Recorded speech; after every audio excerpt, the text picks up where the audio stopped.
Hello and welcome to Addressing the COVID-19 Crisis, an open forum webinar for pharmacists. This is Michael Hogue, President of the American Pharmacists Association and Dean of the Loma Linda University School of Pharmacy. It is good to be with you again this week. This is our last webinar for this calendar year. It's hard to believe we've been at it now for about 35 or 36 weeks. I'm kind of losing count as to exactly where we are. The last 2 weeks we have discussed breaking information about the COVID-19 vaccines, and we received hundreds of questions from our listeners last week. Realizing that you have many more questions and there's even more breaking news about the vaccines, we've decided to extend today's webinar to a full 1.5 hours. We will take your questions, as many of them as we can get to. Our primary focus today, in fact, will be taking questions.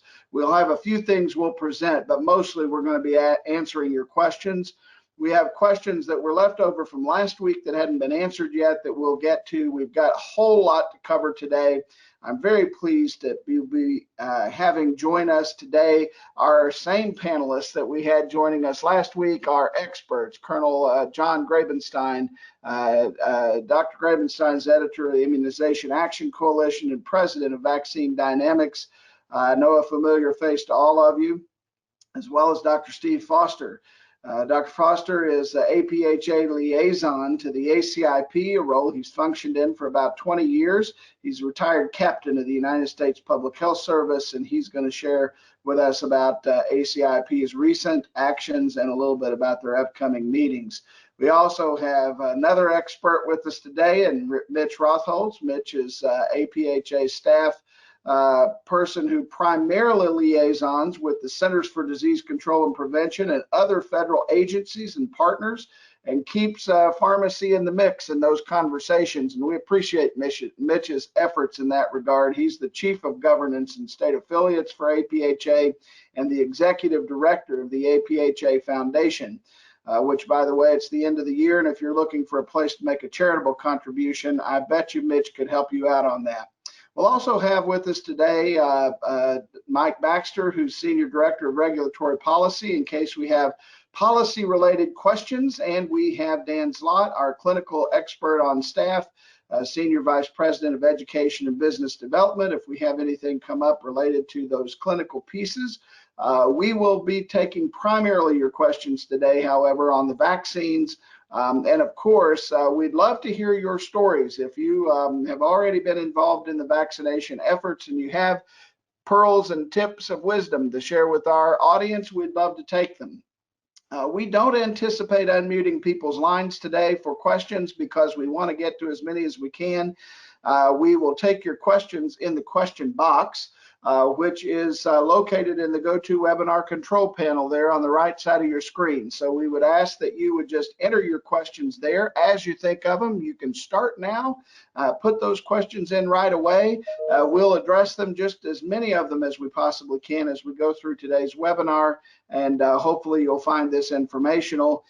In addition, the handout for today is available for download in the GoToWebinar control panel. And as we do every week, we're recording this week's webinar. The recording and the handout will be available at pharmacists.com in the coronavirus resources. All of the links in the handout are active and will take you directly to the reference resource that we're providing for you today, so you can get there very, very easy. APhA is trying to make this as easy for you as a practicing pharmacist as we possibly can, so that you can quickly take care of your patients with these vaccines. So we're very excited about being able to provide that to you today. Now, with that, I want us to just jump right in. I'm going to ask our panelists to join us on camera. Mitch and John and Steve, please join me on camera. We'll get started right away. Lots of stuff going on this week, guys. I don't know about you, but my head's spinning. There's an awful lot going on. And Mitch and I talk pretty regularly. I would say that I've gotten about 500 emails from Mitch and maybe 2,000 texts. We're back and forth. It's that literally that much is going on. It's an exciting time. When I think of today and what's happening this week, the one word that comes to my mind is hope. It's a hopeful time. It's a very hopeful time. So it's very exciting, and I want us to jump in and talk about these vaccines. So to get us started, Steve, I want to jump right in here about the Pfizer and BioNTech vaccine. We've got a little bit of more guidance than we were able to share last week about the clinical considerations for the use of the Pfizer and BioNTech vaccine. Would you just go over what we're seeing here? And then also I'll just call attention to our audience that this resource is available at pharmacists.com. Steve, cover this with us. Thank you. And thank you for everything you're doing also, Michael. You've been a big help to the profession here. What you're seeing in front of you is a synopsis that APhA has done of what was presented to us at the ACIP meeting last weekend. And it was probably the most valuable part of the whole thing. And I would highly suggest that every pharmacist out there download this document, because it's going to answers most of the questions we actually have gotten over the last few weeks about the specifics of vaccines. It's a 4-page document. You're looking at page 1 right here, and we'll go over this stuff. But again, very importantly that you download this and keep it there. Share it with your staff. Share it with everybody. First of all, when we talk about the vaccines themselves, and a lot of this applies also with the Moderna vaccine, but again, we're going to wait to see how that comes. And I'll be in ACIP meetings this weekend also. This is not a live vaccine, so some of the general applications that when people ask you about vaccines apply to this one too. The Pfizer vaccine is given 3 weeks apart, the 2 doses. They have what's called a grace period that it applies to this grace period. So if you're a little bit early on it, that's okay. 4 days is the max, though. If they come in sooner than that, do not offer the vaccine. The same thing applies with other vaccines. If you've given one, then all you have to do is give the second one. It doesn't matter what the interval is afterwards. Ideally, you want to get it right then, so because the maximum protection is 1 week later. But again, you don't have to restart the series. Most importantly, one of the biggest questions we get is do not use this vaccine along with other vaccines. It's not because we know of a problem, it's because we don't know about it, because none of the studies have shown that you can give vaccines concurrently. So if patients come in and asking for their flu shot or anything else, you have to look to make sure that it's been 14 days since they've gotten it, or there's going to be 14 days after their second dose before they will get it. So that's very important that they don't do that. However, as CDC says with almost everything, if you've given it, don't worry about it. Just go ahead and act like life is gone. It's not a terrible thing. Since we'll have a second vaccine out available, stay with the same vaccine for both doses. The Moderna vaccine is actually a month apart. Pfizer's vaccine is 3 weeks apart.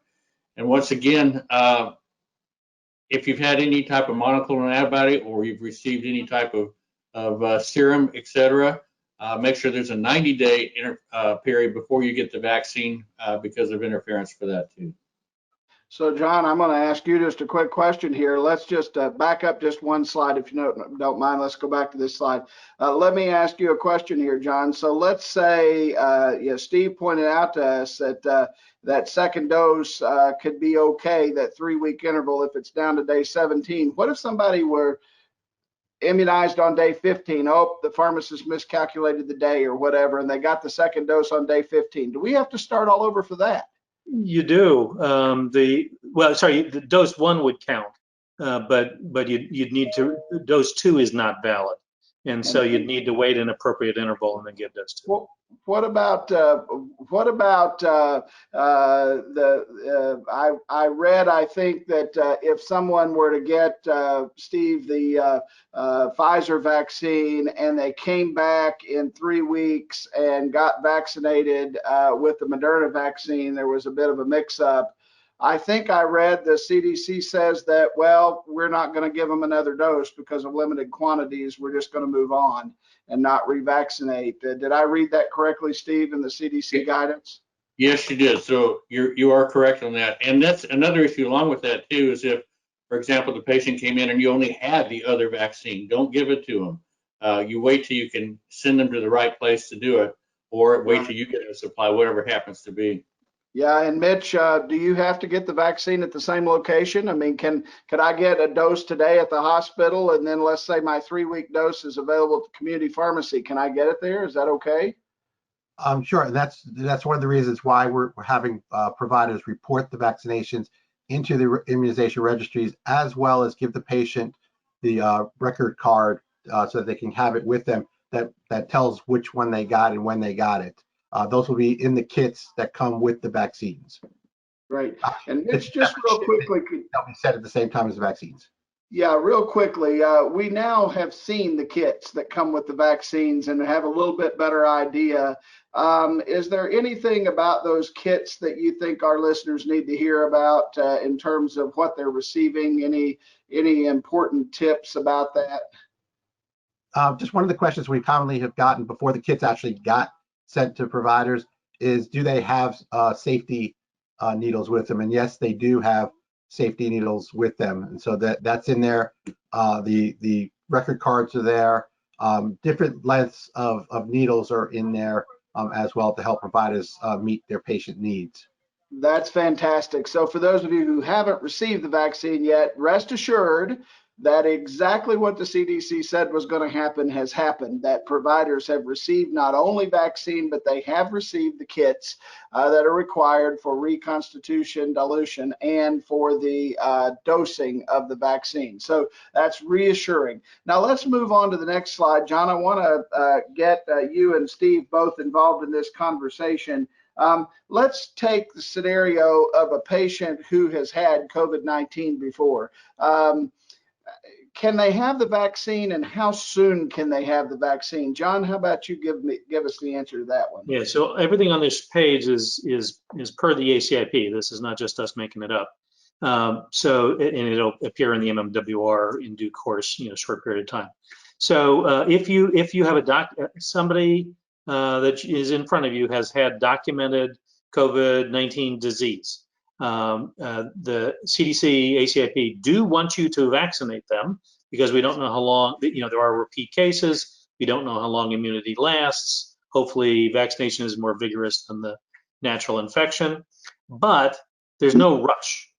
So in these early days of, we got so little vaccine, and if somebody says, if that person says, I'll wait, let these other people with no exposures get vaccinated first, that's reasonable, but we do want to get that person vaccinated eventually. That's right. Now, Steve, I got a question this morning in another webinar that I was on that's related to this as well. If I've had COVID-19 before and I get the vaccine, it makes sense to me that the vaccine is going to boost my antibodies. Does it also increase my risk of having an adverse event from the vaccine because I've had COVID-19 before? In other words, is that boosted antibody level going to cause me to be more susceptible to having adverse effects from the vaccine? Well, again, that's not part of what we studied with the vaccines that have come out, but as a general type of thing, there was no experience in the studies that they presented to us of that occurring, any more adverse effects. We didn't see that in what they reported to us anyway. And there were people in the studies that not intentionally, but they actually did have the infection and got the vaccine. So there was no issues that was seen with that.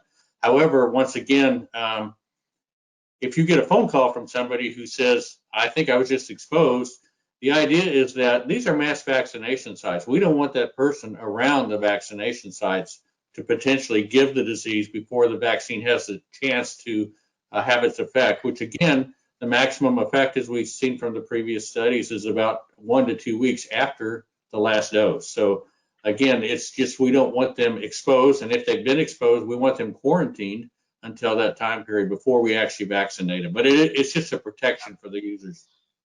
So, John, also just to kind of follow up on this, I mean, just to be very clear, how soon after a person recovers from COVID-19 could they get the vaccine? I mean, is there a minimum waiting period? Just want to be clear about that. Bullet 2 says no minimum interval. Okay, just being clear about that. That's right. So if they're acutely ill, it's the same. These are the general rules of vaccination. If they're acutely ill, you wait for them to stabilize, for the acuity to go away, and then you can go ahead and vaccinate them. All right, that's great.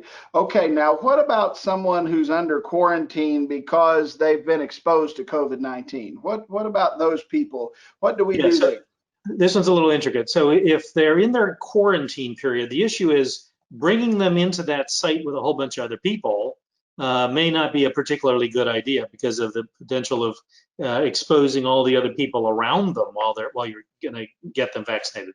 So the idea is to tell them, hang on, we'll get you after your quarantine's over, and then that's to protect the providers, right? I mean, the whole providers and the audience, the other people in the waiting room, and the other patients, right? We want to protect them, right? Yeah. Now, if you can do it in a isolated way, if vaccinating them while they're on their quarantine period would let them get back to work sooner, you could do something to arrange it, but it's in a low contact way. That's the most important thing. Right. And now, so, go ahead. Long-term care facilities are a different case because they're more closed populations, and it's okay to vaccinate them during the quarantine period because there shouldn't be the mixing that you would have otherwise, and the staff's coming in to take care of them during their quarantine period anyway. Yeah, and that's true of other congregate care facilities like correctional facilities and homeless shelters and other things as well, right? Yeah, that's right. Don't want to miss our opportunities. Very important to do that. Okay, Steve, I get the COVID vaccine. Does that mean every time I go get a COVID test, I'm going to test positive now? Well, first of all, no. That's a quick answer. No. The main key is the type of test that you get. If you're looking to see if you acutely have COVID and you have the nasal swab, no, it's not going to interfere with that type of a test. It's the antibody test that we have to worry about because you're making antibodies, and specifically you're making antibodies to the spike protein. So if the antibody test is looking at the spike protein, yes, it can actually cause a false result there. However, if it's an antibody test to the nuclear capsid protein, no, that's okay because that's not what the vaccine is. So again, you just have to be specific about what type of test you do. But if someone comes into, most of us aren't doing the antibody test to see if we've had it in the past, but we're doing it to see if you actually have it now, and it will not interfere with that test. So the takeaway here for our audience is that the vaccine does not interfere with the active COVID surveillance nasal swabs, the tests that we are doing to test for active infection. That doesn't impact that test at all. So if it comes back positive, you're positive, and assuming that you have the confirmatory test. However, there are considerations that health systems will need to put into place when they're doing antibody testing to confirm immunity going forward, because some of the antibody tests the vaccine could actually interfere with. So there's certain types, and of course, it's a little deep in the weeds for us, but just so that you're aware, the information is all available on our website, and the CDC has detailed information on theirs as well. So we'll point that out to you as well. Michael? Yes, Mitch, go ahead. Just like we have to do with flu vaccine, you cannot get COVID from the vaccine. Yes, very important. Thank you for that. That's a critical one. You cannot catch COVID from the vaccine. And so we don't want that rumor flying around here as well. Now, as we go on to our next slide, we're going to cover just a couple more concepts for you. There's a lot of special populations, and I want to talk about, first of all, I want to talk about immunocompromised persons because largely we don't have a lot of data on immunocompromised populations broadly from the studies. So John, tell us about use of the vaccine in immunocompromised populations. Right, so remember that very first bullet in this section, mRNAs are not live vaccines. And anytime you're talking about immunocompromised populations, you worry about live vaccines. Doesn't apply here. So go ahead and vaccinate them as long as they don't have any contraindication. The only contraindication being hypersensitivity to a component of the product. Now, HIV positive people were in the study, so they contributed to this 94, 95 efficacy. So with HIV positives, HIV infected people, we have solid data. The other is presumptive. Okay. And so if an immunocompromised patient were to come to my clinic and were to ask to be immunized, we would discuss the risks and benefits of the vaccine, and we would offer them vaccine, generally speaking, and let them have that informed decision to be able to make it, because there's no question that immunosuppressed, immunocompromised individuals are at much higher risk of the adverse consequences of COVID. And while they may not have as strong of an immune response, they will have some immune response, we would expect or would hope. And so there's some opportunity for protection there. So that's very good. Now, Steve, we also have a lot of people who are pregnant who ask about this vaccine. In fact, there's an estimate that some 330,000 healthcare workers in the United States are pregnant at the time this vaccine's coming to market. That's a lot of people. Should pregnant women be offered vaccine? I think that this was a big discussion at ACIP too, because the problem is we don't have the data on pregnant women. And so we have to use more common sense, more practical knowledge of the process of things. So if you think about it, as John just said, this is not a live vaccine. That's always been the major concern with pregnancy. So, and in fact, we use inactivated vaccines in pregnancy to actually protect the infant. So, so theoretically, it could actually be protected. The other thing that we do know, though, is that pregnant women get sicker than non-pregnant women with the COVID when they get it. And so because of that fact, it's almost a reason to actually encourage it. By the way, I get a kick out of this, but this is really shared clinical decision-making if you really think about it.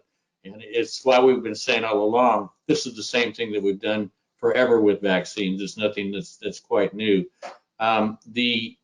Again, so theoretically, it's only going to be the antibodies that mom makes that will be presented to the infant, and not the vaccine itself, because it's quickly degraded. And So, the American John, College of Obstetricians agrees. ACOG agrees. This is not just CDC. Right, and I that's what I was going to say, that the American College of Obstetrics and Gynecology does recommend that pregnant women should be offered vaccination, and that should be an option for pregnant women to consider. John, while there weren't individuals who were pregnant proactively enrolled in the study, I would assume that some women who were in the study actually became pregnant after they were enrolled in the study. Can you tell us a little bit about that and anything the data tells us about that? Right. So, sometimes the woman doesn't know that she's pregnant for a few weeks, right? So there were some women who were were inadvertently vaccinated while they were pregnant, early in their pregnancy. They are being followed. There simply hasn't been enough time for many of these women to come to term to assess. The rates of miscarriage are the same, and the few women in the vaccinated group, the few women in the placebo group, so there's no indication of any harm of that way. Women, I went on my soapbox last week on this. Women while they're pregnant have immunologic stimuli all the time. Right. Okay. And talk a little bit about breastfeeding. What do women who are breastfeeding need to be concerned about taking the vaccine? The mRNAs get to the cells at the injection site, and then they don't spread further. So they're not going to get to where the mammary glands are that are making the milk that get secreted and then expressed out to the child. So no reason to believe that there'd be any harm to vaccinate a lactating woman. ACOG agrees. American Academy of Pediatrics agrees. Okay. And Mitch, what about someone who's got a chronic underlying condition like diabetes or heart disease or something like that? Should they get vaccinated? When it's appropriate time for them to get vaccinated, yes, do not hesitate. All right, that's right. And we want to prevent disease, and certainly individuals with chronic underlying conditions have an increased risk, and we want to make sure that they're taken care of. Now, on our next slide, I just want to point out that there's been a good bit. We talked about this a little bit last week, but I'll talk a little bit more about it today. We had in Great Britain, I think specifically in England, we had a couple of cases of anaphylaxis that happened in vaccine recipients with the Pfizer vaccine. And then yesterday, news reports here in the US reported, I think, a respiratory therapist in Alaska who did experience anaphylaxis following vaccine dose. And there was varying reports in the consumer literature, the media, let me say it that way, the media, about what exactly that individual had in terms of symptoms. So we don't know the whole story about what happened there, but John, could you opine just a moment on what pharmacists should be doing in terms of screening of patients to make sure that we're doing all we can to prevent that, and any specific actions you'd recommend pharmacists to take to be prepared for anaphylaxis if it happens? So right now, all the documents that the folks have who receive vaccines say contraindication is the history of a severe allergic reaction to a component of that's present in the vaccine. Well, mRNA is not present in any. This mRNA is not present in any other product. Some of the lipid components could be, so you might just rarely find somebody who might have realized that there is a literature on rare cases of hypersensitivity to polyethylene glycol, PEG. If you look in the product description, you'll find that listed as one of the lipids. That doesn't seem to be the case with the incidents that we've heard about so far, the recipients that we've heard about so far. So there's more to be learned here, and I know FDA is looking hard, CDC is looking hard. They're talking to the Brits, and the British contraindication is a little written a little differently. So, but there's no reason to think that just neomycin gives me a rash or I get sniffles from ragweed, that's involved. We just can't pin it down very tightly right now. So I think what's important to note is that one of the things the CDC has recommended is a waiting period following vaccination, and that's something that's been emphasized. Steve, can you talk about the waiting period? There's a 15-minute waiting period and a 30-minute waiting period, and can you tell us who it applies to? Well, the 15-minute waiting period should apply to everybody. We've talked about that for years. Anybody gets a vaccine. There was some concern expressed, though, that some of the departments, health departments, and other places are planning these drive-by shootings, as you want to call them, drive-by clinics, and that does not allow very well for a 15-minute waiting period. And they highly recommend, again, for this one, 15 minutes. If you've ever had an anaphylactic reaction in the past, and they're not talking about just to vaccines, but any type of reaction, wait 30 minutes. Observe them for 30 minutes and be available. And you might add something you've mentioned previously in other discussions. Don't do this unless you've got epinephrine handy and the capabilities. And that goes along with the other things too. We talk about pharmacists being quote trained to give vaccines, but that means you keep your CPR certification up, you keep your OSHA training up, you make sure you have your hepatitis B vaccines, the same kind of things that goes along with this, that our general stuff we've taught for years, it still applies to here. But again, waiting period, I think in this case would be significant. In fact, the case that occurred up in Alaska occurred 15 minutes after the vaccination. So from what I read about it. Very important. John, you have more to add clinically? Just that, anaphylaxis needs full medical attention, and anaphylaxis at 30 miles an hour on a city street is not a good idea. So if your place is doing drive-through vaccinations, tell me how big the parking lot is. That's right. Mitch? Michael, to add to that, there's a lot of discussions going on right now for identifying best practices that people are implementing for that waiting period, because the added thing that we have with this versus other vaccinations is the whole concern about social distancing. And so if your practice doesn't have the ability for people to stay around and sit, we're interested in hearing how some of you are looking at working with that, especially with the winter time in some areas of the country. People who aren't driving, you can't have them sit out in their car. One of the strategies too is don't give them their record card until the 15-minute time is up, or even schedule the second dose appointment until that 15 minutes. So those are some strategies that at least we're hearing some practitioners are trying to put in place, but we'd love to hear what other providers are doing to kind of get a list of best practices. No, that's great, and I would encourage our listeners, if you have suggestions and things that have worked already in the last couple of days since vaccine's been available, type it into the chat box. We can share those thoughts with, in the question box, we'll share it with your fellow participants. So great information to have there.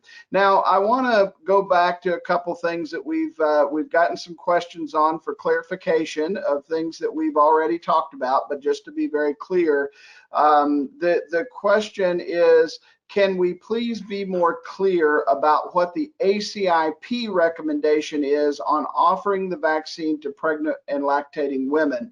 A lot of the states and the Fed say that we have to follow ACIP recommendations. So my understanding, Steve, and correct me if I'm wrong here, is that what the ACIP says is that pregnant and lactating women, the vaccine was not studied in those individuals. However, the vaccine may be offered to individuals who are pregnant and lactating to prevent COVID infection because of the serious effects that those individuals can experience. And that's, I think, a paraphrase of the exact language. I think that's correct. The biological plausible reasoning for doing this was discussed. Both, as John said earlier, ACOG, American Academy of Pediatrics, all sit there and support vaccination of both pregnant and lactating women. So again, but this is something that we do need to warn the patients, since this is an EAU, that we've not studied it, but we do know that pregnant women actually get sicker than non-pregnant women if they catch COVID, and the fact that we actually should encourage it, but at the same time give them the right to make the decision. Yeah, so I think bottom line, Lauren, in response to your question, is that you would be compliant with the federal regulations saying that you need to follow ACIP guidance because by offering the vaccine to pregnant women, because it says that it may be offered to pregnant women. So it is acceptable by the CDC guidelines to offer it to pregnant women. That's the key. And I would just draw your attention also to the ACIP presentations that occurred. I know it seems like forever ago, but it was only Sunday and last Friday. And those presentations actually contain detailed information about the recommendations. And of course, you can link all of that. It's all available at the APhA website, pharmacists.com, in the COVID-19 section. So that would be acceptable. Let's move on. Mitch, in the reconstitution kit, is normal saline for reconstitution included in the kit, or do pharmacists need to have that available too? No, Michael, it's included in the kit, and it's recommended that you use what comes in the kit, so you make sure you're using the right solution and the right amount. Okay. Was there any change to the adult immunization schedule to reflect a recommendation of COVID vaccine, Steve, when the ACIP took its action? Has the adult immunization schedule also been updated to reflect COVID vaccination? The adult and the pediatric schedule has been updated since also they dropped down to age 16. There's not what they're making major changes to the schedule. They're just putting in a statement that says yes, it should be given. And it was voted upon by the ACIP not only to approve the Pfizer vaccine, but to make those changes in the statement. And John, today, another day of history. Moderna is having its EUA application reviewed by the FDA. I'm sure those hearings are going on even as we speak right now. Why don't you share with our viewers a side-by-side comparison of the two vaccines, the Moderna vaccine and the Pfizer vaccine, and let's get into a little of the compare and contrast. And I'm sure our audience members will have questions about that as well. So John, I think you've got a couple of slides, so just walk us through both slides and take us through all the information. You're muted, sorry. I was gesturing to I've got another screen here where I'm watching the VRBPAC, the FDA Advisory Committee slides as we're going through this. So last week we showed the data that was in the BioNTech Pfizer column here. So there's no change in any of that data. What became available on Tuesday was the data that's in the Moderna column. So let's see. Let's start with the efficacy overall row. So 94.1, that didn't change from what we had seen earlier. We now have the confidence interval, 89 to 97. Nice and tight, nothing surprising there. The efficacy stratified by age, 86% for 65 plus, 18 to 64, 97%. So let's pause there and look right and left. So 86.4 in the older group for Moderna, 94% for BioNTech Pfizer in their older group. Is that meaningful? I don't think so, for several reasons. One, the confidence intervals contain each other, so they overlap. Number two, look at the age range. The ages are different for those two ranges, 56 plus on one side, 65 plus for the other. So maybe the right-hand column is diluted a little bit with young, vigorous mid-adults or something like that. And then the third thing was I hadn't caught, but it was presented this morning by the Moderna folks, was that 86.4% number is 65 plus. When she showed the 75-year-old plus group, it was 100%. So it's not an age effect; it's a small numbers effect. And so I used this slide yesterday, this slide and the next slide, and I said, I see no number on here that makes me want one brand over the other. I want the first one that gets available to me. So let's keep going. The severe disease, there are more cases on the Moderna side. It's less of a, Pfizer had a little bit of a small numbers problem, but not so much. Moderna has more severe cases in their study, and was perfectly protective against severe disease. There's maybe a little bit more value between dose 1 and dose 2, but if you look at the Kaplan-Meier curves, when they diverge from the placebo group, they're happening at about the same day. And the FDA says the production quality is solid for both of them. And so let's go on to the next slide. I think we got a little bit more data here. Yep. So this is the safety slide, more or less. So again, the BioNTech Pfizer column is the same as last week. We now have a little more detail for Moderna. So shots hurt. So in the Being Honest school of patient counseling, that's a good way to start.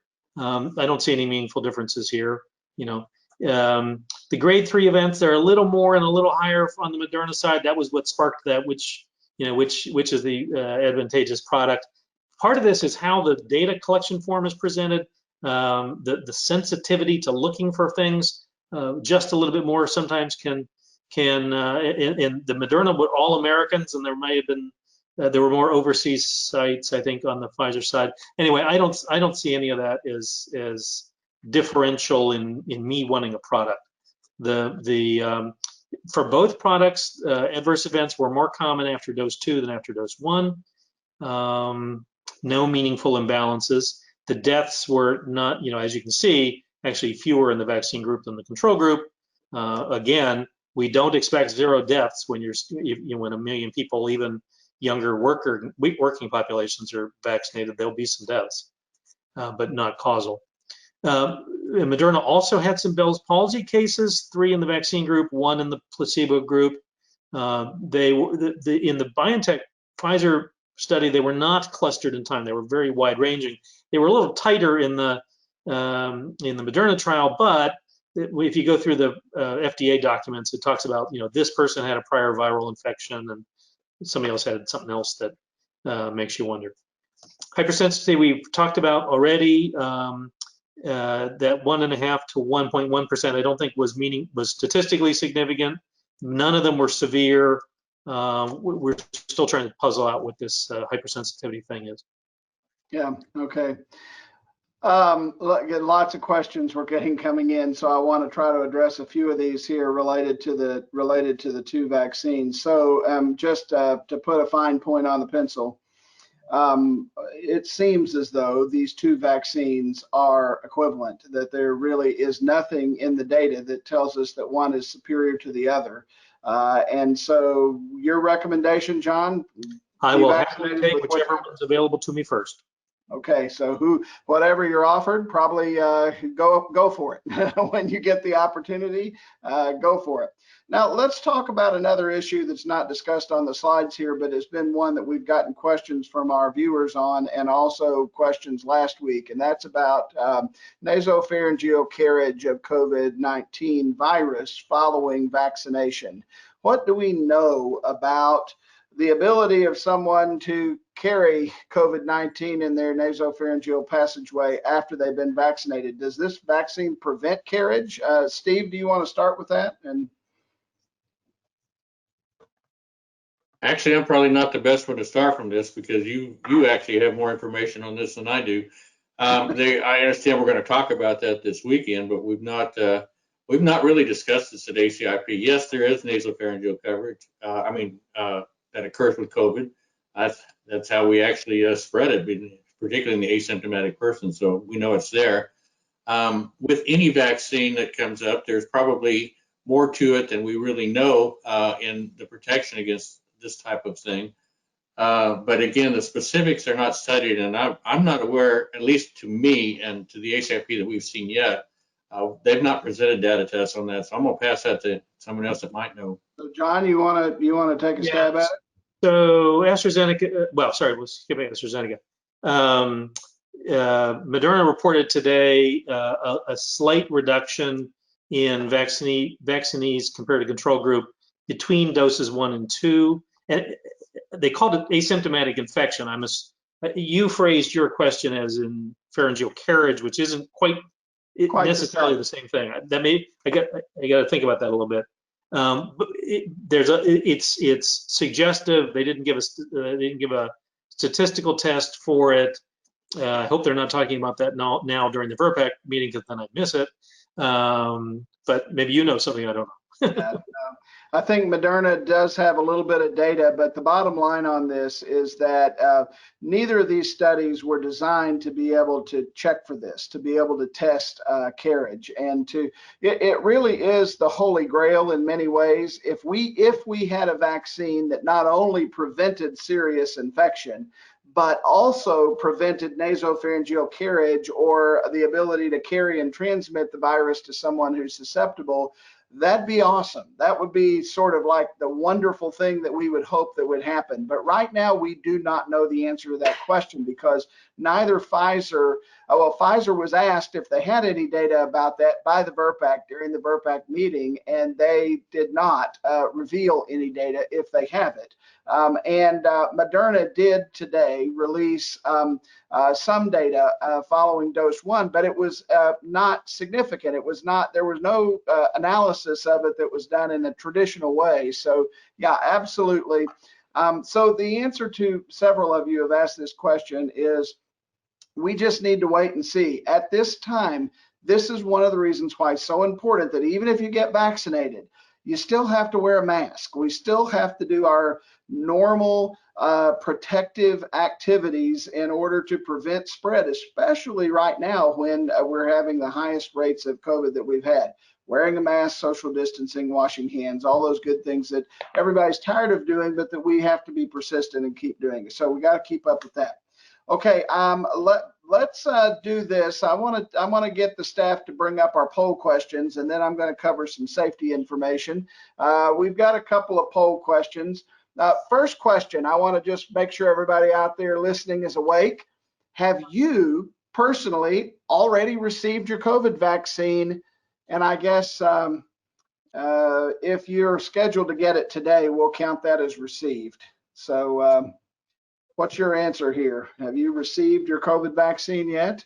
All right, let's get our responses in and close the poll. Well, one person or 1% of our listeners have received their COVID vaccine already. 99% of you have not. We had some questions about that actually. Mitch, I'm going to ask you if you'll opine a little bit on this. Community pharmacists and pharmacy technicians are anxious to receive the dose of the vaccine, but obviously they're not at a hospital, and most of these first doses this week went to hospitals. How are community pharmacists and pharmacy technicians going to be immunized? How's that going to happen? So during phase 1 of the distribution, the public health departments are in control of the distribution and who gets access to it. So my recommendation is that you reach out either to your state pharmacy association or your state or local health department to find out the process for pharmacists, whether you're in hospital or in the community, are going to have access to getting vaccinated. We are in phase 1 as providers, so pharmacists are going to get immunized. The question is when, and our message to everybody also is patient. They're working through the systems, they're getting the allocations worked out. Everybody will get covered, but it may take a little time. That's right. And again, we do understand from information that's being shared by both the CDC and the FDA, as well as the manufacturers, that we expect that there'll be enough doses available in the marketplace to immunize the 21 million healthcare workers that are in phase 1A, at least within the next 6 weeks. And so that's a really good, hopeful thing. And that's why, as Mitch said, patience is key. It'll just take a little time, but we will have the opportunity to be vaccinated as part of phase 1. So very important. Well, let me ask the next polling question, and that is, have you given the COVID-19 vaccine? Have you actually started administering doses? And curious to see if we have any more of our audience who started administering doses of the vaccine. Excuse me, that's not COVID, that's a cough from swallowing wrong. I just want to make sure that none of our audience is worried. So about my cough. while we're waiting, I'll speculate. The feds have not released any statistics, but this is Thursday now, right? I would wager that the country has gone over 100,000 vaccinations in aggregate, and maybe higher than that by now. I think you're probably right. Okay, let's close our poll. And again, it looks like about 1% of you have been involved so far in giving vaccination.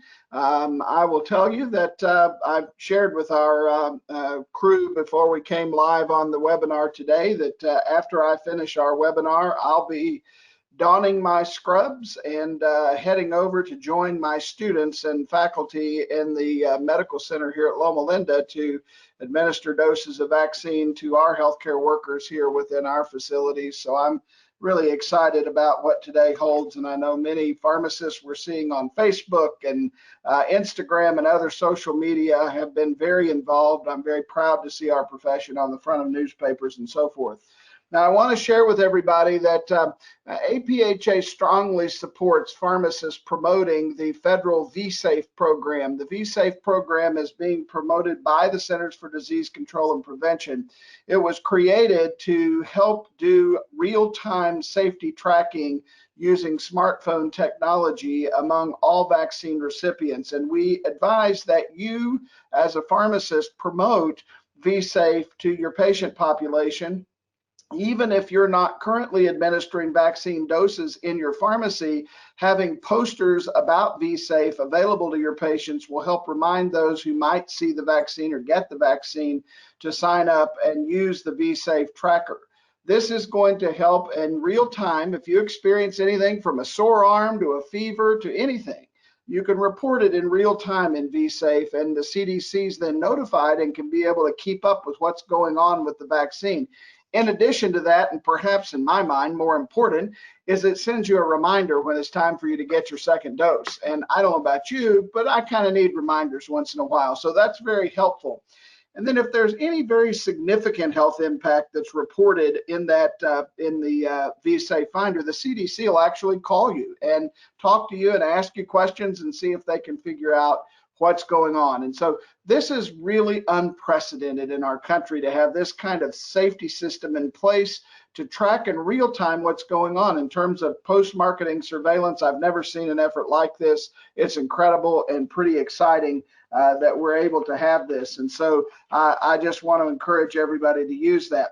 I also just want to remind you that I think it was last week, or when was it? Which week was it?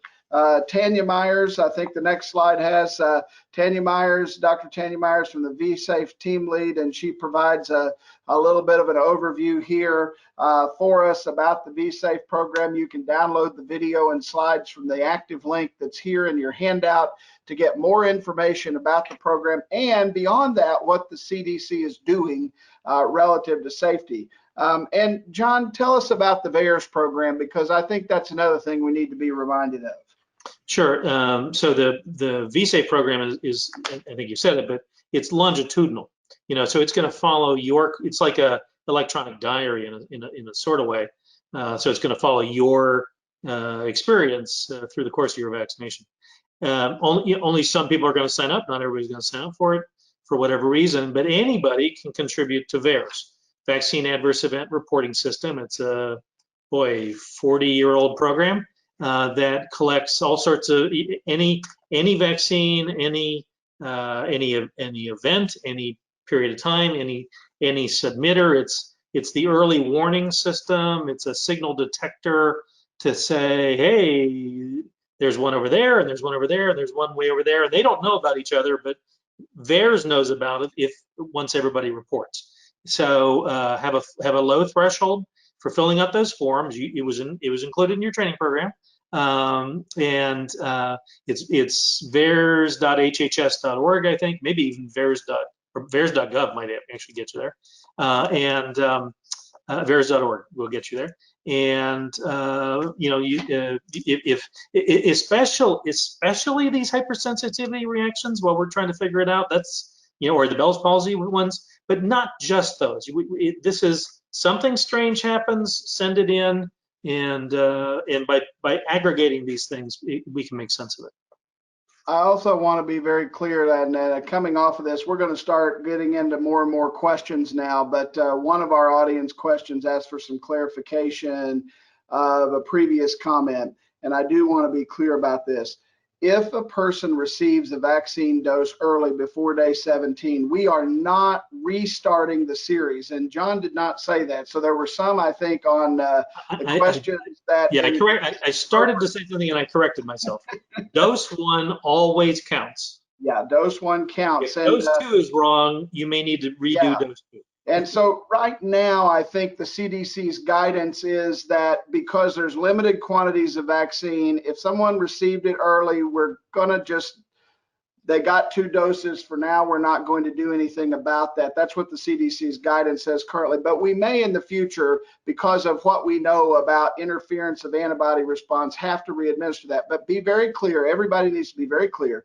We do not restart the series if someone receives a dose early. We do not have enough vaccine to do that, and there's no data to tell us that we're going to have an inadequate immune response. So at this point, somebody gets 2 doses, we're going to just move on for the time being with limited quantities based on CDC's guidance. But we want to do our best to give them the clinically optimal response, and that means that we want to wait at least 21 days optimally, but as few as 17 if someone comes in just a little bit early. So that's important to know. Mitch, you got some other comments there? And Michael, to add to that, if a person doesn't come in the suggested window to get their second dose, you do not have to restart. You just give them that second dose. That's exactly right. So that's very important as well, and we would definitely want to do that. So lots of resources available on our website at pharmacists.com in the COVID-19 section. So that's definitely an important place where you can find all kinds of details about anything else. Could you expand, John, just a little bit more on Bell's palsy? So I think most everybody that's a listener probably knows what Bell's palsy is. However, not everybody that's on our program is a pharmacist. We have lots of people who join us from other sectors of public health and other areas of practice that may not be familiar with what is Bell's palsy. Just real briefly, tell us what is Bell's palsy, and was it transient, or was it something that permanently happened to the individuals who experienced it? Right. So Bell's palsy is a muscle weakness on one side of your face. So it looks like your mouth will droop, and your eyes, well, your eyes will droop, and so it looks scary. It is almost always a transient event, a few days, maybe a couple weeks, but it happens out of the blue. It happens after viral infections. And it has happened now to some vaccine recipients. Maybe it's because of the vaccine, maybe not. So we have to say it's possible, but it's not confirmed.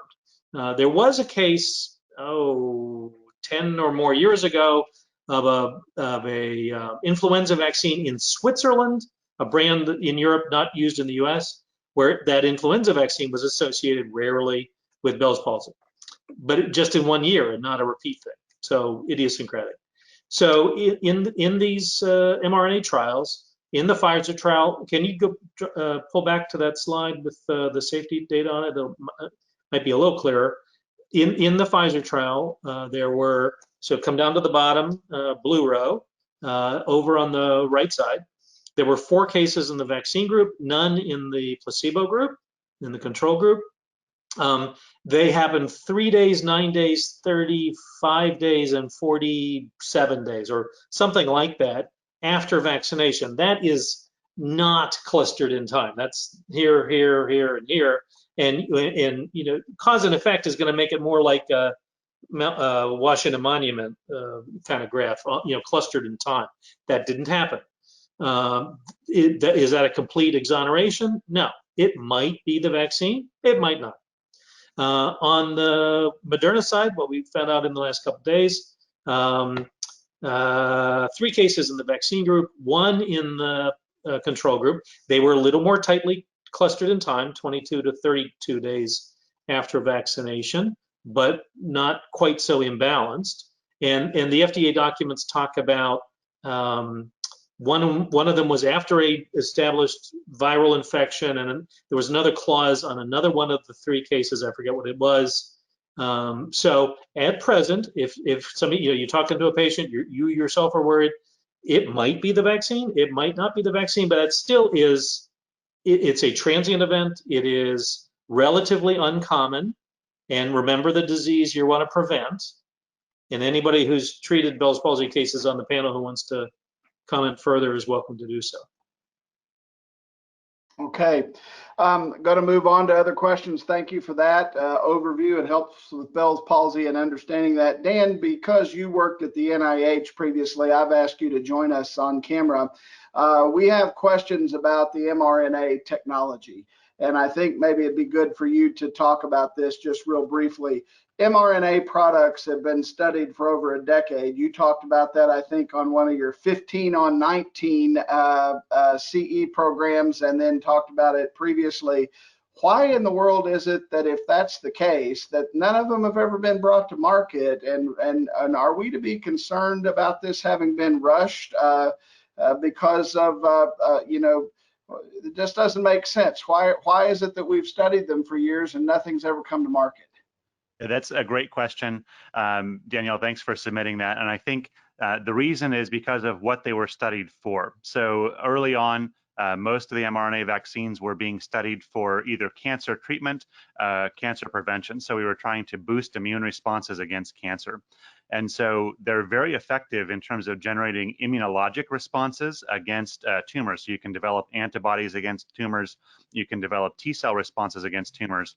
However, unfortunately, they were not effective at actually helping treat cancer. And so they never received approval. They never went beyond the investigational stages. So that's really the biggest reason why we haven't seen these out in the market. They just weren't studied for infectious disease purposes. They were studied for the purposes of cancer primarily. There's also some gene therapy work as well. So that's the reason it's not a safety concern at all. And the safety profile of these from the very beginning has been very, very good. They're very well tolerated.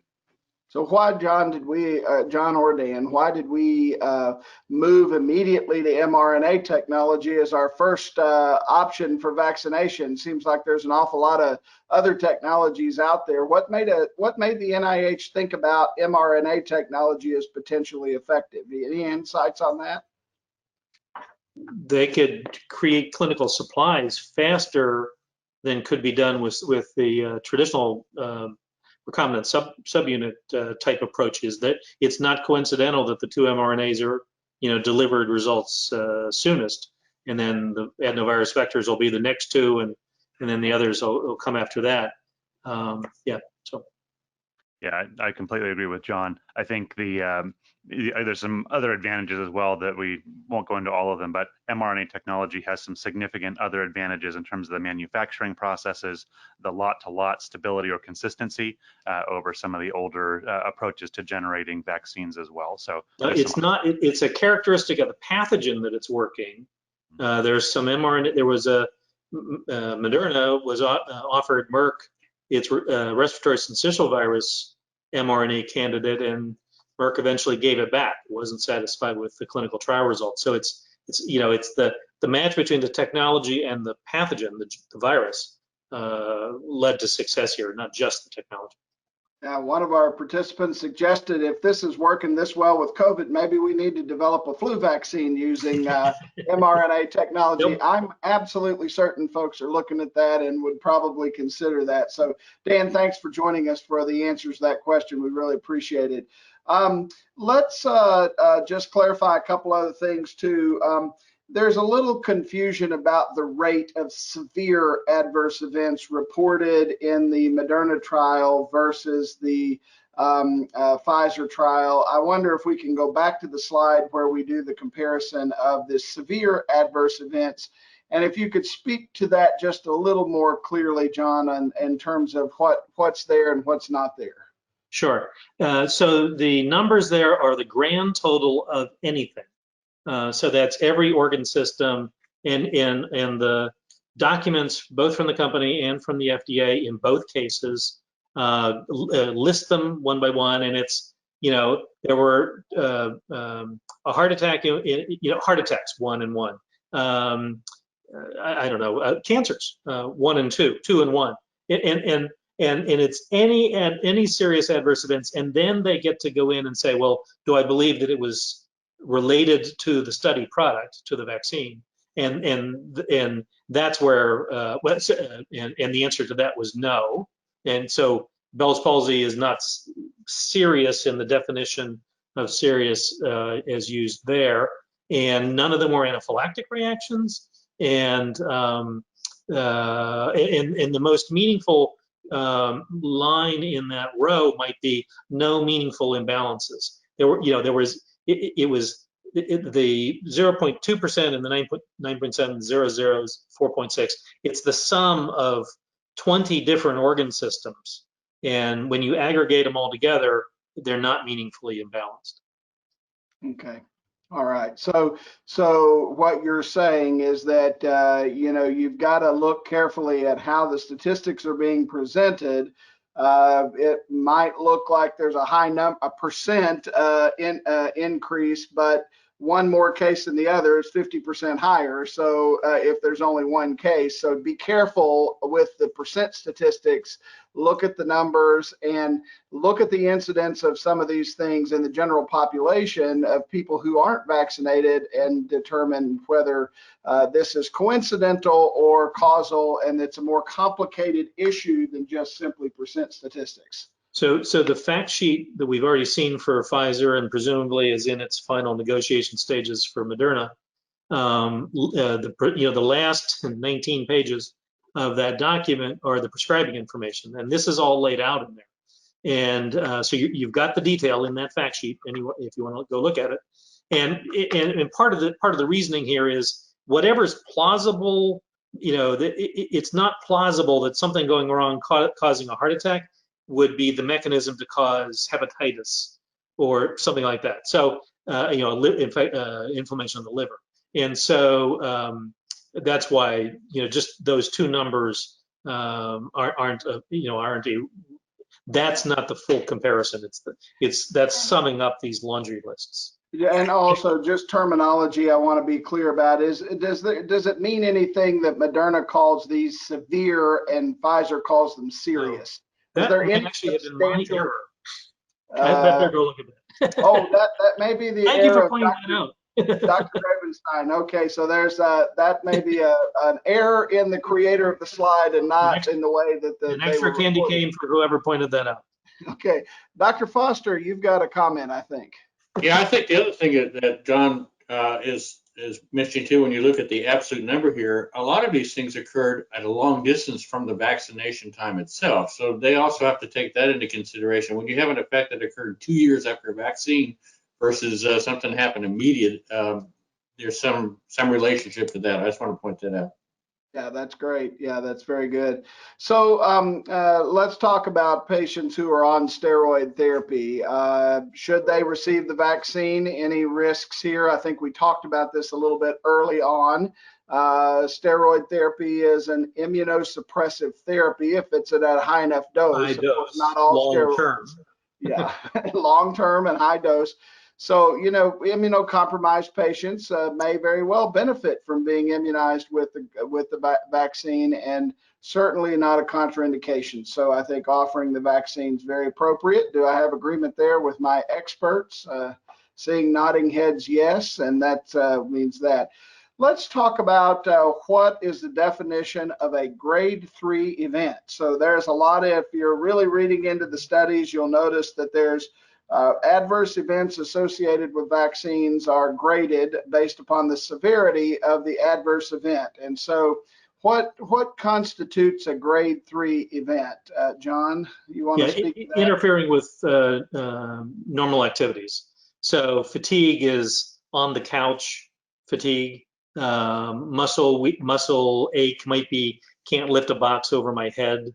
Kind of level. Grade 4 is life-threatening. 1s and 2s, are ibuprofen type stuff. Yeah, very limited. Yeah, so a grade 3 event means that if it's bad enough that you can't do what you normally would do, then that's a grade 3 event. So speak to that. If there were a few grade 3 events that occurred in both studies, both the Moderna study and the Pfizer study. How quickly did those grade 3 events resolve in those two studies? I think I remember seeing that Pfizer and Moderna both did report that information. Within a few days. I mean, I don't remember a number, but it was reassuring. And that kind of stuff is reported to the FDA on a line list by case. And so it's not just FDA looking at two different percentages and making it go away. The FDA is looking at each of the patient's reports. Yeah. I want to add also that is something we've all seen. Every one of us have had reported to us about a patient who says they've got a flu shot and they've had a grade 3 event from it. So it's I think the most important component of this is to tell patients to expect it. If you've got 85% of the patients with a sore arm, you need to tell them they're going to have a sore arm. If you've got 50% of the patients that have fatigue, you need to tell them they're going to have some fatigue from this, to expect it. That way it's not a surprise to them when it occurs.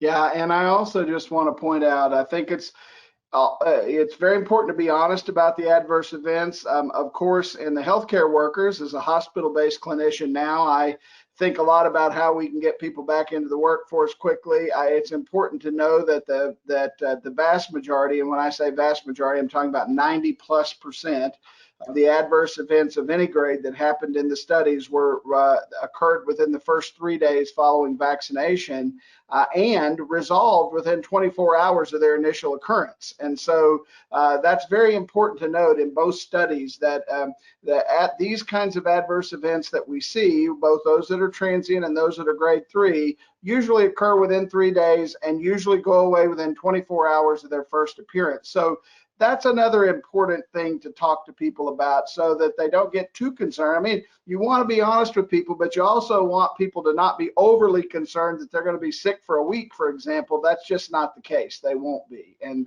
that's important to note. Mitch, you have anything to add about counseling patients post-vaccination? I call it parting shots for the shot. Do you have any key things that you think pharmacists need to really be thinking about as they're counseling patients on the use of the vaccine after they've given the shot? What do you say when somebody's leaving? It's besides have a nice day. It's also it's no different than what we do with Shingrix.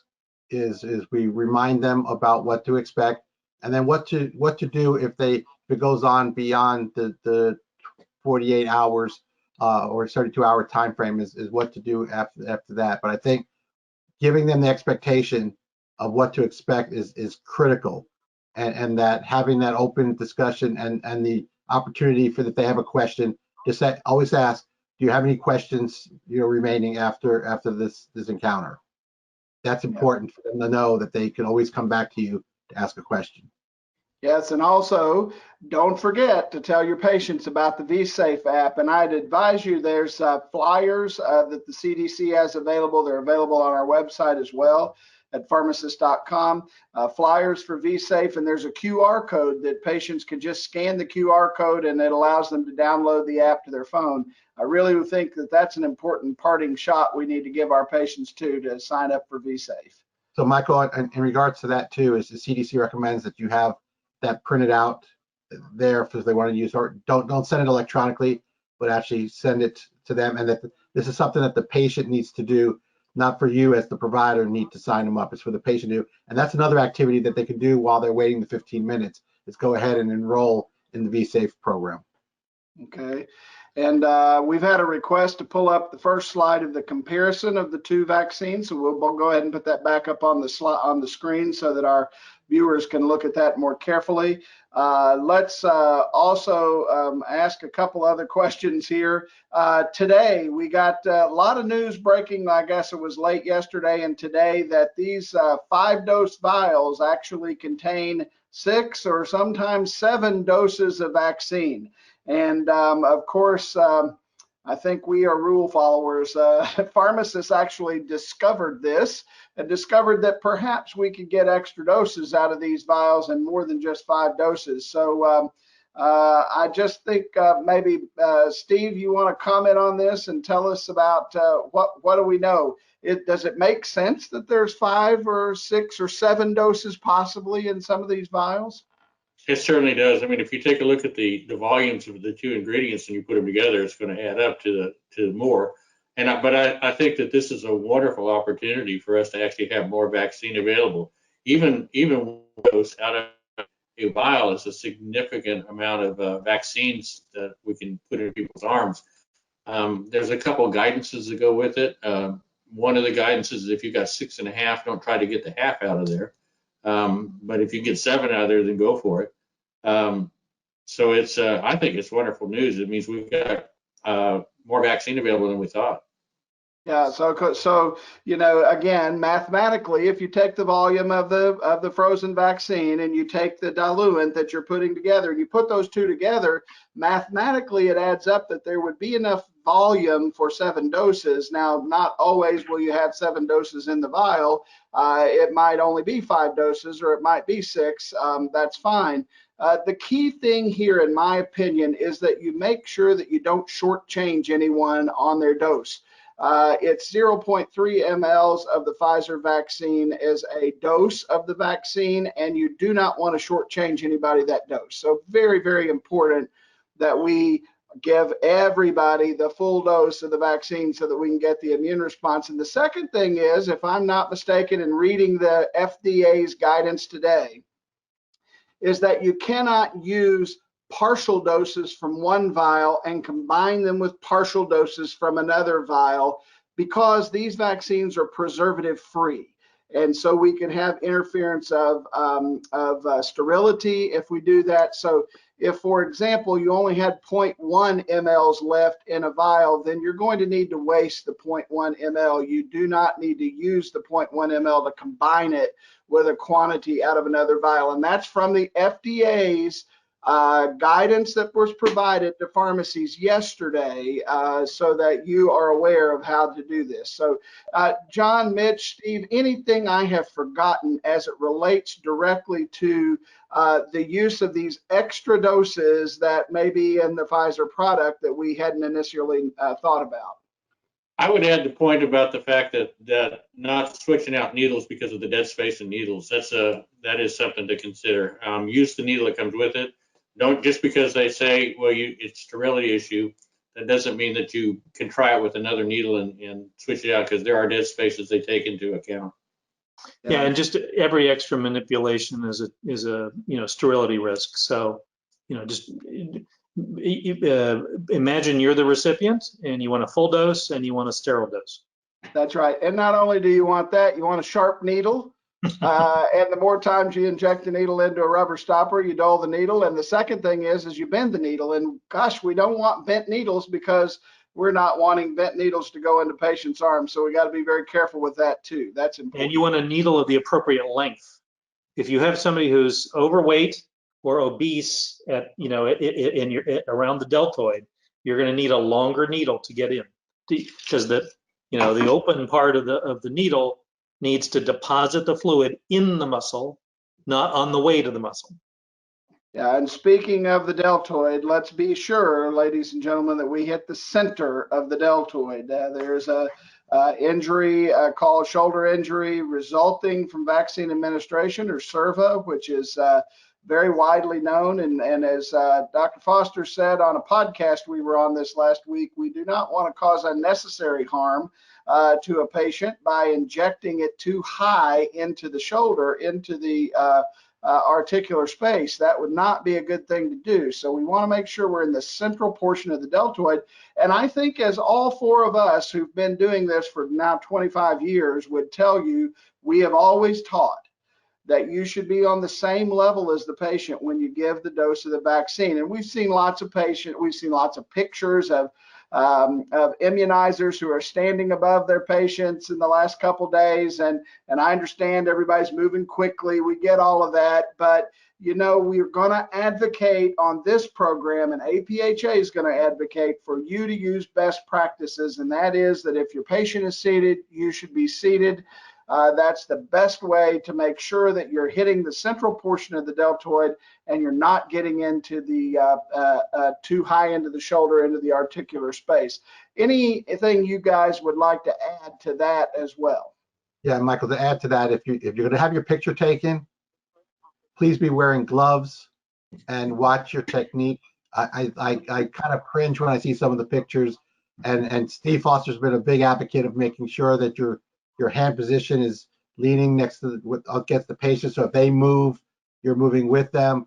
Remember what you got taught in the training and do it the way we believe pharmacists have been doing it for a while, and do it the correct way. And let's show everybody how to do it right.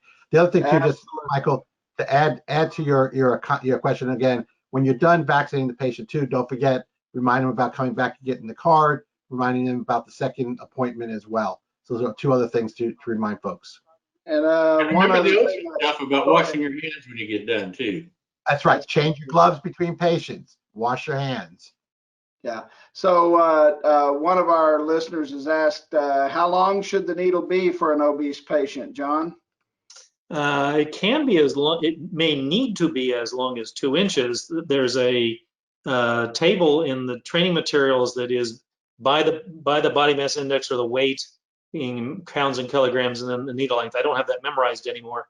About 1.5 inches on average for most people who are obese. Yeah. Yeah. So the other thing in the kits, as I said, I'm not sure how many different needles are in the kit. We've been told that there will be different lengths of needles in there.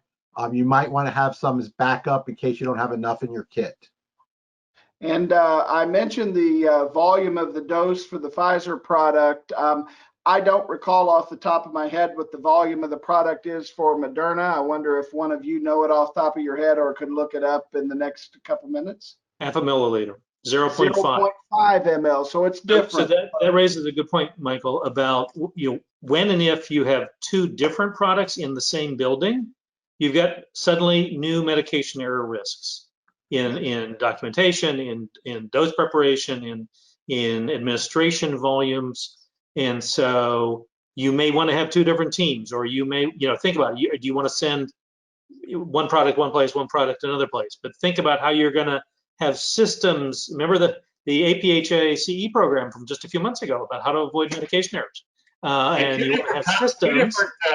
Two different times to come back, because they're different as far as the return.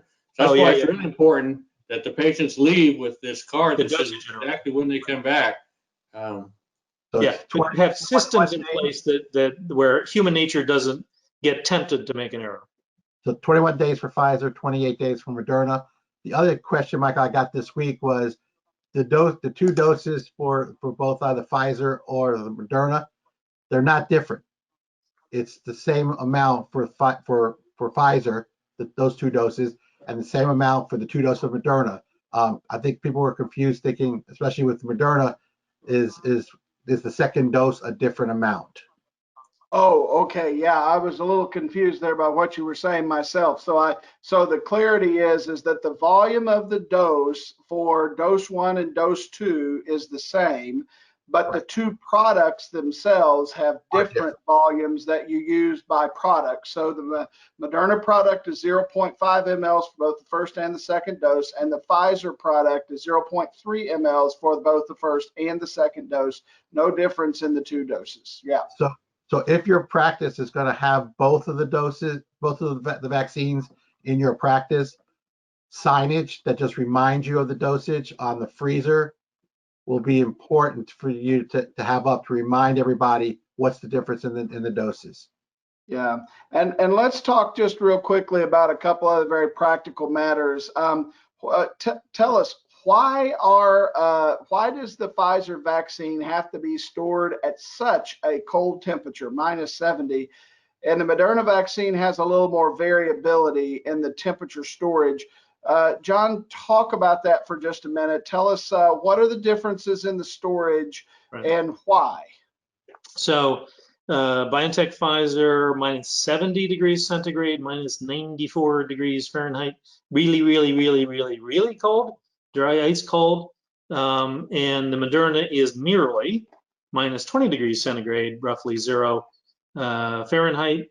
And so they're different. And why? I've not heard a technical answer to that question. It just is. I suspect it has to do with the lipid formulation or something like that. I await that answer. And it may partially have something to do with the fact that neither of these vaccines have preservative in them in terms of long-term ability. No, that's not, preservative has nothing to do. Preservatives matter from the fact that it's a multi-dose vial, and that's why you're thrown away. But the preservative doesn't have to do with the temperature. With the cold storage, okay. All right, that makes good sense too. All right, well, let's talk. I want to add to that too, is the fact that they are studying warmer products. Let's put it that way. So there is a chance that as the future goes along, they may be able to warm up the storage recommendations. That's being currently studied. But not yet. Not yet. Yeah. And Steve, that's not atypical for vaccines and through the process. They keep studying the storage and handling. And again, the goal is to make it easier to handle. Absolutely. Do we have any information about the vials? Are the rubber stoppers latex free? Anybody know about that? I have not had that question previously. I know on the vaccine, Michael, they are, but I'm not sure about the diluent. I don't know if John or Steve. The vaccine's latex free. The manufacturers are phasing that out to avoid the problem. So I can't speak specifically, but we can't speak to the diluent. We can't speak to the diluent, but we can speak to the two vaccines are latex free, and Mitch has verified that, and so that's an important piece for us to know as well. John, what is the beyond use date? So what if we're thinking about reconstitution or dilution of the Pfizer product? How quickly does it have to be used after it's been diluted? 6 hours. 6 hours, okay. And how long can it be stored in a syringe after it's been drawn up in a syringe? Maybe an hour. Remember, you don't want to draw it up too fast because we don't know if the proteins are going to bind to the plastic, and you don't want unlabeled syringes sitting around for a long time. I actually saw a photo in one of the media reports showing pre-labeled or extemporaneously labeled syringes. I just hope they weren't keeping them around very long. Yeah, I think the point here is that this is a just-in-time use thing. We really ought to be drawing up doses as patients are presenting to be immunized, and it's one of the reasons why I think this process of hospital-based immunization has gone so well, because every hospital has some sort of a system internally for making appointments and having people scheduled to come in, signed up to come in, and there's a process in place. And I would just ask that all of you in your pharmacies, as you're thinking about your processes for how you're going to offer this vaccine, to think about the same things. You really would be beneficial if you've got an appointment-based system where people can make an appointment, and that way you can ensure you don't waste any doses. We do not want to waste doses. This is a valuable, precious, life-saving intervention, and we do not want to waste an ounce of it. Not one scintilla of this vaccine needs to be wasted because we weren't ready to have everybody scheduled to come in. And so be sure that you don't waste the doses. Very important for us here.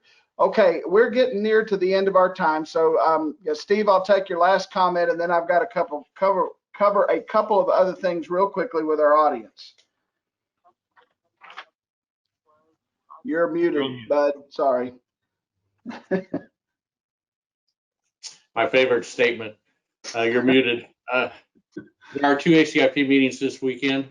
We will be going over the Moderna vaccine, which is after what happens today, depending on what happens today. Also, there is a COCA, which is a clinician outreach and community activity CDC webinar tomorrow afternoon.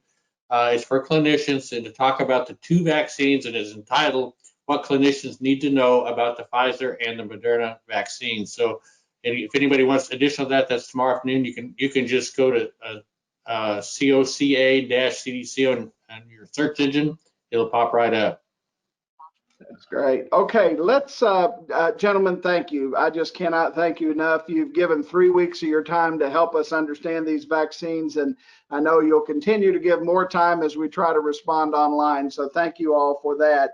Let me cover just a couple of other things with our audience. I'll ask the team at APhA to be ready to run through these last slides pretty quickly. First of all, we want you to be aware that there was a decision by the Supreme Court. I think there's lots of news that's happened about that regarding states' rights and abilities to regulate pharmacy benefit managers. I'm not going to dive into that now, but it was a major win for the state of Arkansas and for pharmacists nationally, and so we would ask you to take a look at that on our website.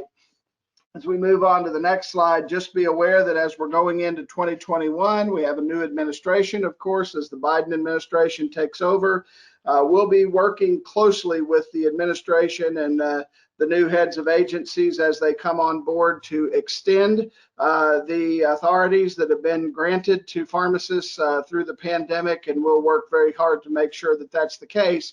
And it's one of the reasons why I'd like to make sure that all of you as pharmacists, pharmacy technicians, and student pharmacists are members of APhA. We need your support in membership in order to be able to go and advocate for these things that we're doing, for these authorities that we have. And you can join as a member of APhA for as little as $135. And folks, you spend probably $135 on Starbucks every day or every week or every year. So spend a little time for your membership.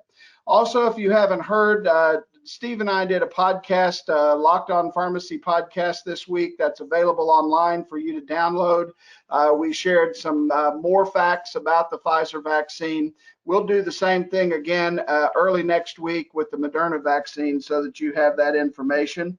APHA's Immunization Authority's website has lots of links that will be helpful to you. We've spoken about those many times during today's webinar. And you can just go to pharmacist.com or in fact, just click on the links right here. We've updated again our COVID-19 resources. We've talked about several of those updates today. We keep those updated to the moment. When we have new information, we update these resources. So please be sure to use those resources, download them, and share them with others. I also want to commend the education team at APhA who've put together a new CE opportunity. And here we are at the end of the year. Some of you need to get your license renewed and need a little extra CE. There's a new 1-hour CE program that's free on the Pfizer BioNTech vaccine that will dive deeply into the things we've talked about today and give you more information. So please be sure to take advantage of that CE. And of course, as always, we ask you to get involved with the Engage platform, our COVID-19 platform. Discussions on the Engage platform at APhA allows us to have these conversations. Now, we will be joining you back in January. We're going to take a holiday break from our weekly webinars. There will not be a webinar the next 2 Thursdays. Join us in the new year on January the 7th. We will be having frontline perspectives on COVID-19 vaccinations. Our guests will be pharmacists who've actively been immunizing patients with the COVID vaccine, and we will be excited to hear their stories from the field, sharing their tips and tricks about what's worked and what's not worked relative to vaccinating patients with COVID vaccine. So you don't want to miss us on January 7th. Okay, folks, so it's been a great time today. We've had great information. I want to thank our speakers. I also want to thank all of you for what you do each and every day in serving your communities during this COVID crisis. I don't think there's any of us who is not anxious to see 2020 come to a close. But believe it or not, even with all of the trials and tribulations we've had in 2020, we've also had some blessings as a profession and some gifts that are given to us. And for that, I'm thankful, and I'm thankful for all of you. I hope that you have a happy holiday and a happy new year. God bless.